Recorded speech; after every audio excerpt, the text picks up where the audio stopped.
Então, o vetor posição aqui, ele vai, né, fornecer três expressões, um x, um y, z, certo? Novamente, cuidado, não é V0 que multiplica x, isso aqui é um subíndice. Isso quer dizer que a velocidade é a componente x da velocidade inicial. A mesma coisa que é a componente y da velocidade inicial e a componente z da velocidade inicial. Da mesma forma, você vai ter um ax, um ay e um az, que multiplica o que? O tempo ao quadrado divididos por 2, certo? Então temos aqui essas três componentes de aceleração, ax, ay, az, e de forma similar você vai ter a mesma coisa para o vetor velocidade. Você vai ter um Vx, um Vy, um Vz, que vão variar com função do tempo, né, a princípio, né, de uma forma geral, onde você vai ter uma componente x da velocidade inicial, uma componente y da velocidade inicial e uma componente z da velocidade inicial, somadas, né, com o produto da componente x da aceleração, a componente y da aceleração e a componente z da aceleração vezes o tempo, certo? Então a única coisa em comum em todas as equações é o que? É o tempo, certo? Então isso mostra claramente a dependência temporal da função vetorial posição e da função vetorial velocidade, né? Certo?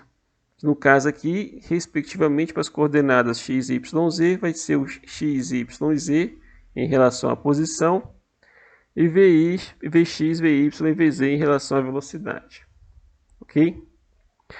Um exemplo 2, agora vem o seguinte. Como determinar a velocidade em função do deslocamento, certo? Ou da posição. Vamos supor que agora eu não tenho conhecimento do tempo, certo? Então eu tenho que fazer o quê? Eu tenho que me livrar, né? Eu tenho que, digamos assim, eliminar essa dependência temporal. Então muitos de vocês, talvez muitos que estão assistindo esse vídeo, se lembrem lá do ensino médio a equação de Torricelli e também no curso de Física 1, que é o quê?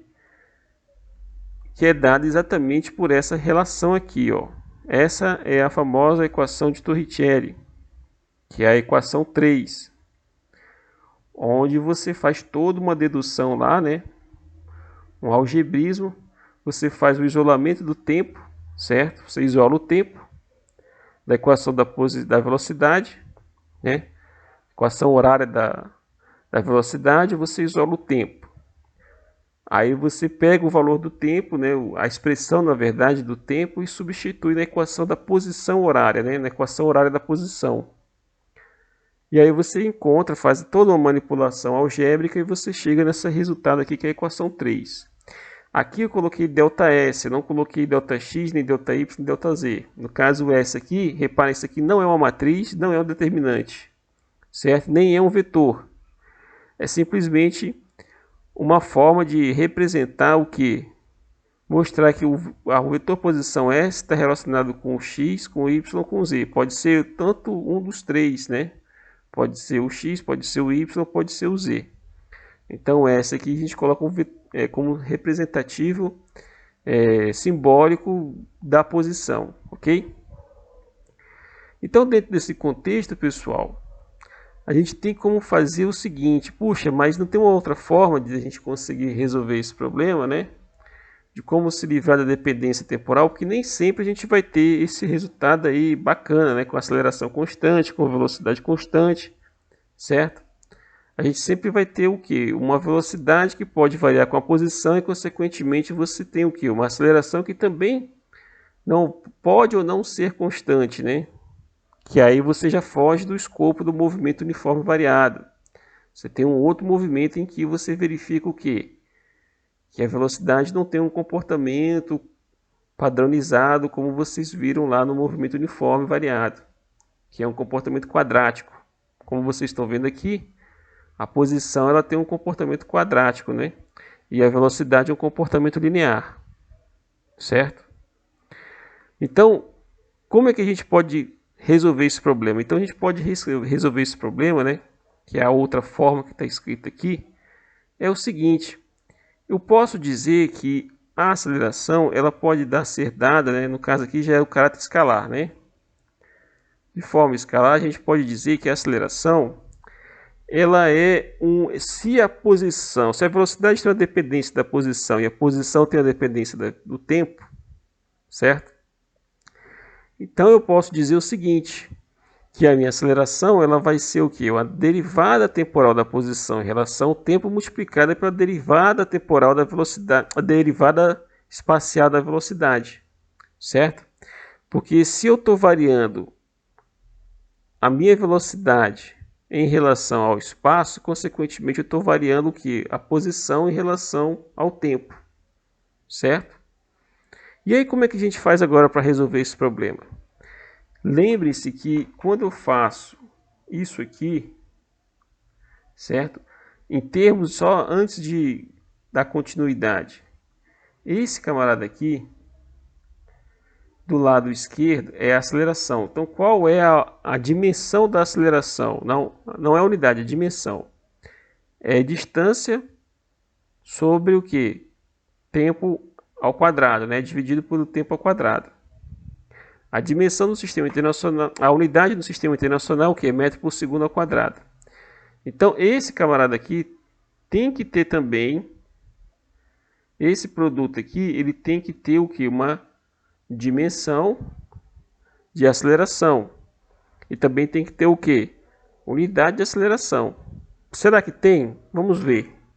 dsdt é o que? É uma derivada, né, da posição em relação ao tempo. Então, o que eu tenho aqui? Eu tenho o que? Eu tenho posição, né, que em termos de unidade a gente pode dizer que é o metro. E eu tenho o tempo, né, que posso dizer que é o segundo. Então eu tenho 1 metro por segundo. Então esse camarada aqui que eu estou, né, circulando tem metro por segundo. Esse outro termo aqui, esse outro termo aqui, ele vai ter o que? Metro por segundo, que é a velocidade, né? A derivada da velocidade em relação à posição. Ele vai ter o que? Metro por segundo, variando no espaço, né? Então eu tenho 1 metro por segundo dividido por metro. Então vai dar o que? Segundo a menos 1. Então quando a gente faz o produto dos dois, eu vou ter o que? Metro por segundo ao quadrado.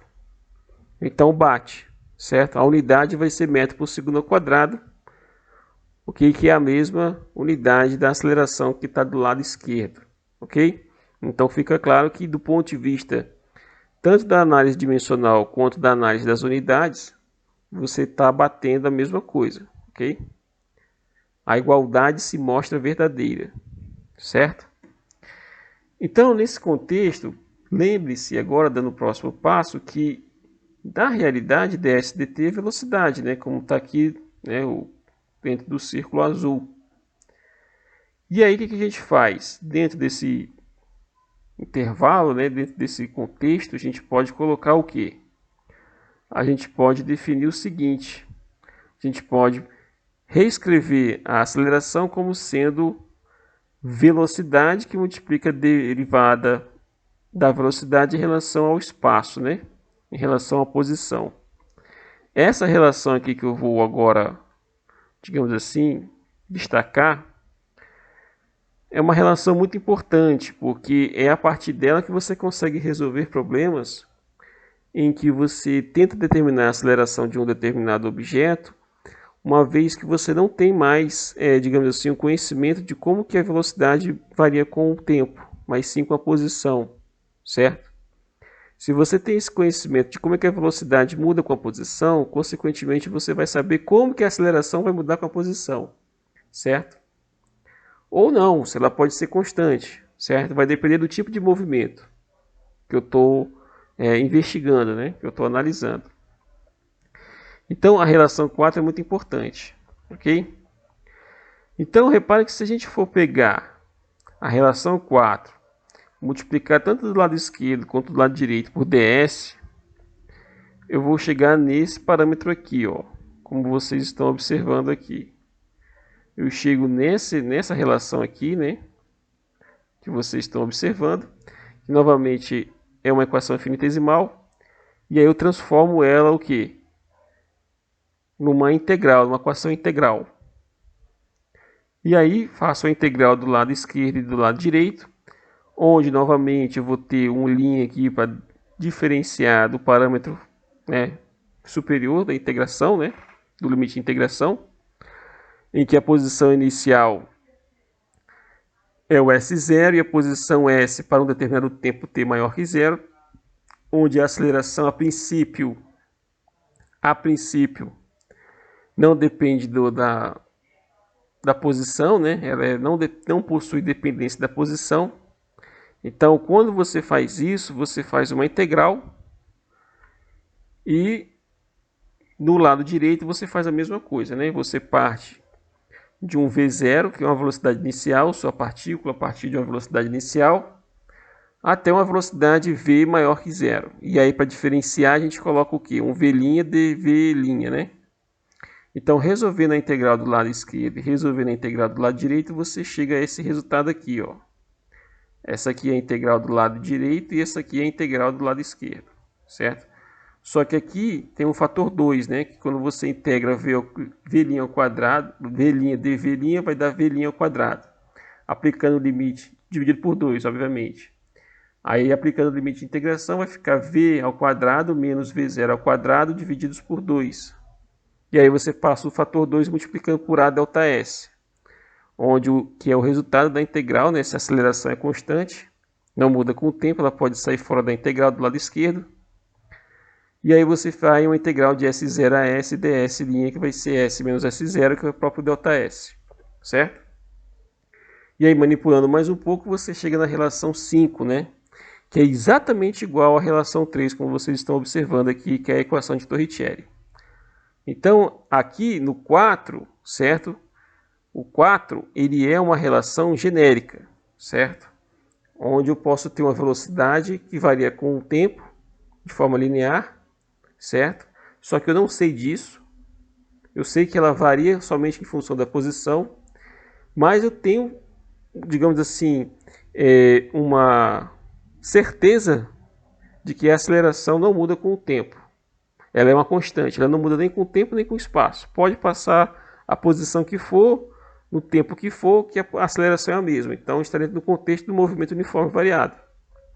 Então, dentro desse contexto, a gente diz que a aceleração é uma constante. E aí repete todo esse procedimento que eu acabei de falar para vocês. E aí vocês obtêm a equação de Torricelli novamente, só que de uma forma diferente. Certo? Não é igual aquela forma lá que você tem que isolar o tempo na equação da velocidade, né, para depois substituir na equação da posição. E aí você faz uma manipulação algébrica, tira MC e tal, joga V0 que multiplica V para um lado e para o outro, enfim, faz uma manipulação algébrica e você chega no resultado. Aqui você faz em duas linhas, certo? Claro que isso aqui demanda um pouco de tempo para poder ser assimilado, né? Mas com o passar do tempo vocês vão tirar isso de letra. Ok? Então temos aqui o V ao quadrado igual a V0 ao quadrado mais 2A que multiplica delta S, que é a relação 5, que é exatamente igual à equação de Torricelli. Ok? A novidade, como eu coloquei para vocês, é o seguinte. Novidade entre aspas, né? Para alguns podem ser novidades, para outros não. Então a equação 4 é uma relação geral, né? Que seria a tal da novidade aqui. E aí, uma vez que você tem o conhecimento da velocidade em função da posição, aqui não vou colocar x, né? Vou colocar s. A gente está falando de posição, né? Onde o s pode ser tanto x, y ou z. Então, apagando aqui e reescrevendo, se eu tenho conhecimento de como que a velocidade varia em função da posição, eu pego essa velocidade, aplico na equação 4 e acho a aceleração. Essa aceleração ela pode ser tanto em função da posição, quanto ela pode ser uma constante, certo? Vai depender de como é que é a cara, né, digamos assim, dessa velocidade em função da posição, certo? Mas se você quer determinar a posição, você simplesmente substitui, né, o conceito de velocidade. Não importa qual movimento você esteja analisando, a velocidade sempre vai ser o que? A velocidade instantânea. Vai ser sempre o que? A derivada da posição em relação ao tempo. Certo? Então, dentro desse contexto, você pode fazer o que? Você pode simplesmente pegar essa velocidade, né, que depende da posição, e substituir no conceito de quê? No conceito geral de velocidade, que é o ds/dt, certo? Então vamos fazer aqui um exemplo rápido sobre esse tipo de situação, né? Então seja aqui, ó, eu vou colocar aqui, seja uma velocidade que depende dessa forma aqui, ó. Estou aqui fazendo um destaque, né? Essa é a velocidade que depende dessa forma. Ou essa é a posição, que a gente sabe implicitamente que depende do tempo, né?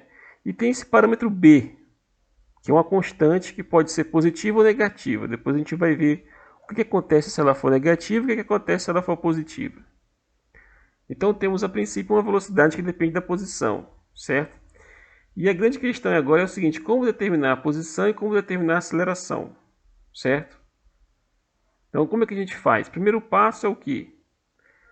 É pegar o conceito de velocidade, como vocês estão vendo aqui, que é ds/dt, e aonde tem um fator v aqui, que eu estou fazendo com a seta, você substitui por esse camarada aqui, ó.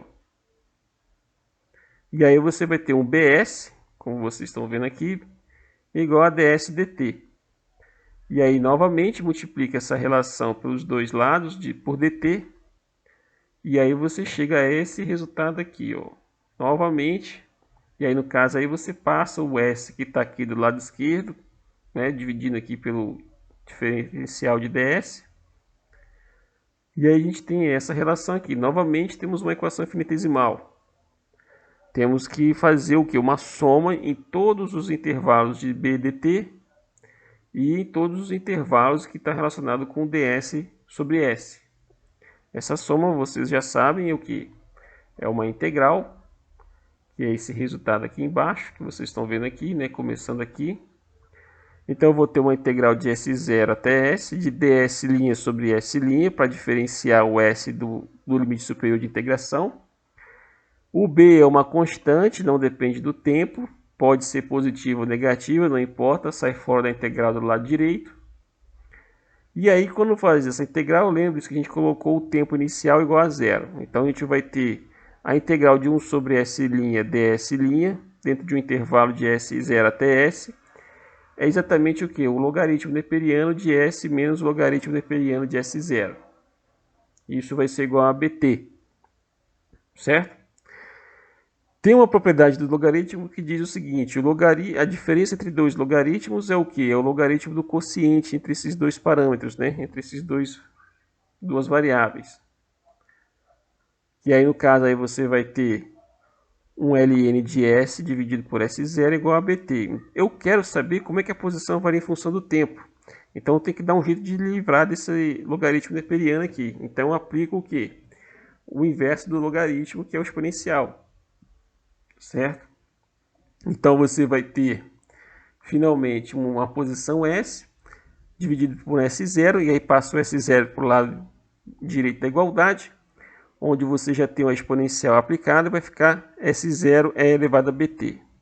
Esse camarada aqui é o resultado final do nosso problema, né? Onde eu quero determinar o S em função do tempo, certo? Ou seja, a posição em função do tempo.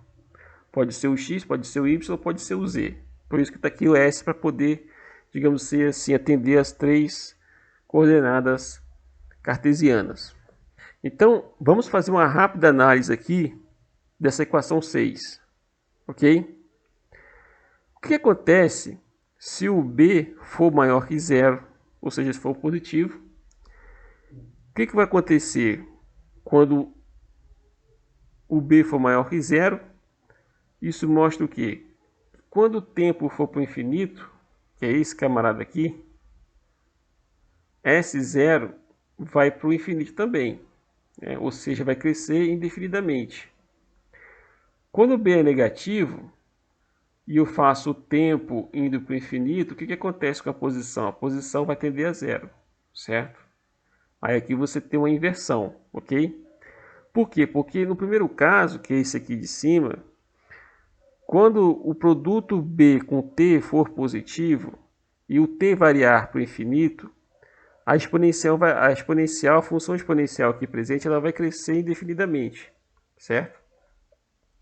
Então, consequentemente, você vai ter o quê? Um s tendendo para o infinito, ou seja, um valor muito grande. Se o b, que é esse parâmetro aqui que multiplica o tempo na exponencial, for negativo, e eu tomar o tempo indo para o infinito, você vai ter uma exponencial decrescente, certo? O argumento ali do exponencial vai ser negativo. Então, à medida que o tempo vai passando, o s vai indo cada vez tendendo a ser zero, né? Cada vez sendo menor, né? Vai ficar cada vez, digamos assim, apresentando valores mais baixos, certo? E aí vai chegar um ponto que ele vai ser zero. Mas aí vem a pergunta, né? E o que acontece com a velocidade? Então, para achar a velocidade, a gente tem que derivar a equação 6. Então, derivando a equação 6, você acha a velocidade, que é a equação 7. E aí você faz a mesma análise, né? Que foi feita anteriormente, né? Fica aí como exercício. Você faz a mesma análise, vai ver para qual valor que vai tender a velocidade. E a mesma coisa vai ser a aceleração. Então, de cara a gente já percebe que a aceleração não é um movimento, digamos assim, uniforme, né? Ele não é um movimento uniforme. Por quê? Porque você já tem aqui uma aceleração que depende do tempo, né? E depende exponencialmente do tempo, que é a equação 8, certo? Então é algo, digamos assim, que não está dentro do contexto do movimento uniforme, nem do movimento uniforme variado, certo? Então, a pergunta a ser feita é a seguinte: o problema acabou? Sim. Mas fica agora a pulga atrás da orelha. A gente fez o seguinte: se o tempo for para o infinito, a gente tem essas duas possibilidades de acordo com o sinal do B, se o B for positivo ou se o B for negativo. Mas independente ou não do sinal do B, e o que acontece quando o t for igual a zero? Ou tender a zero? Isso vai gerar um produto de B com t muito pequeno, certo? Então essa é a pergunta. Essa é a pergunta. A pergunta final para finalizar a nossa aula hoje. Se o B que multiplica t for pequeno, o que acontece? Eu simplesmente chego lá e coloco um t igual a um e elevado a zero? Não, não posso fazer isso. Porque se eu fizer isso, não vai fazer sentido nenhum, né? Porque aí simplesmente eu vou ter o que? Uma velocidade inicial, que vai ser bs0. Vou ter uma aceleração inicial, que é b ao quadrado sobre s0. E eu vou ter o que? Uma posição inicial, né? Igual a S0, ou seja, o movimento nem começou, já acabou. Ele não sai do lugar nunca, né? Então, a tendência é você fazer o quê? Se esse não é simplesmente dizer que o produto da exponencial b que multiplica t, né, for igual a zero, é pegar um valor tal que ele seja muito pequeno, certo? E aí o que a gente faz nessa situação?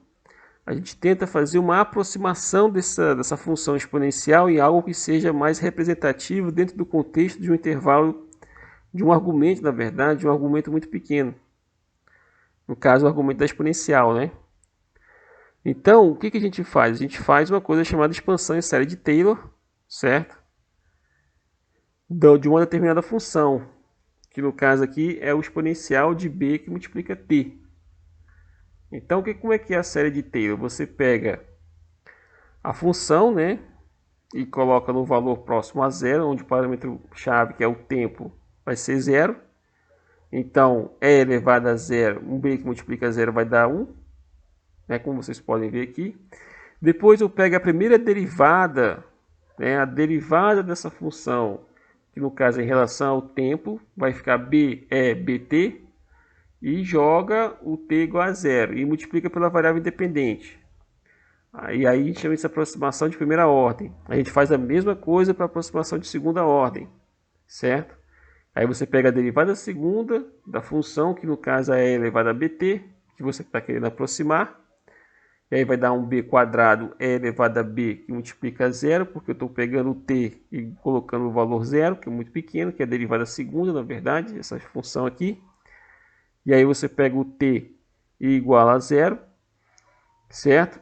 E isso vai me gerar um b quadrado, que multiplica um t quadrado, né? Opa, aqui eu esqueci do quadrado do t, aqui em cima tem um quadrado aqui, certo? Então, ao fazer isso, o que vai acontecer? Eu vou dizer o seguinte, olha, depois que eu fiz essa aproximação de série de Taylor até a ordem 2, porque a ordem 2 aqui é a ordem 1, disfarçada, né? E aqui tem uma ordem 2, que é o quadrado da potência da variável independente, que no caso aqui é o tempo. Então eu faço essa expansão em série de Taylor dessa exponencial, e aí eu tenho esse resultado aqui, que vai ficar 1 mais b, que multiplica t, mais b quadrado, t quadrado. Vou pegar esse termo e vou colocar no resultado lá da equação 6, né, que é essa equação aqui, onde tem e elevado a bt, eu substituo, e aí eu chego a esse resultado aqui embaixo, que a gente já está vendo aqui, né? Vai ficar um S0, 1 mais bt, mais b quadrado, t quadrado, e aí eu faço a multiplicação, como vocês estão observando aqui, termo a termo, e aí eu chego nesse resultado aqui. Esse resultado aqui é um resultado que, se a gente comparar com algo que a gente viu já anteriormente, vamos ver o seguinte. Será que isso aqui é parecido com a equação da posição, a equação horária da posição, né, que vocês viram lá no ensino médio, no início, ou estão no curso de Física 1? Vamos ver. Então, fica a pergunta, será que isso aqui é a posição inicial? Será que o produto BS0 é a velocidade inicial? Será que S0B quadrado é a aceleração? Por isso que tem essas interrogações aqui. Então o que a gente faz? A gente compara com a equação horária da posição, né? Então ao fazer isso, comparando termo a termo, você tem S0 igual a S0, você vai ter um BS0 igual a V0, e você vai ter o quê? Um S0B quadrado que multiplica igual a A sobre 2, na verdade, né? E aí, com base nessa aqui, ou nessa outra aqui, você chega à conclusão de que o parâmetro beta, ele tem uma dimensão de tempo a menos 1, ou seja, de frequência, certo? Então, o inverso do beta é o que a gente chama de tau, uma coisa que a gente vai discutir depois, quando a gente for falar de movimento ondulatório, certo? Então, o que acontece? Que é chamado tempo característico, mas isso é depois. Bem depois a gente vai discutir isso lá, no futuro. E a gente pode expressar como unidade de segunda menos 1, certo? E aí perceba o seguinte, quando estou falando, repare aqui, ó, quando estou falando de uma variação de tempo muito pequena, ou um intervalo de tempo muito pequeno, não é nem tempo, né? Se eu estou falando de um intervalo de tempo pequeno, que tende a zero, mas não é zero,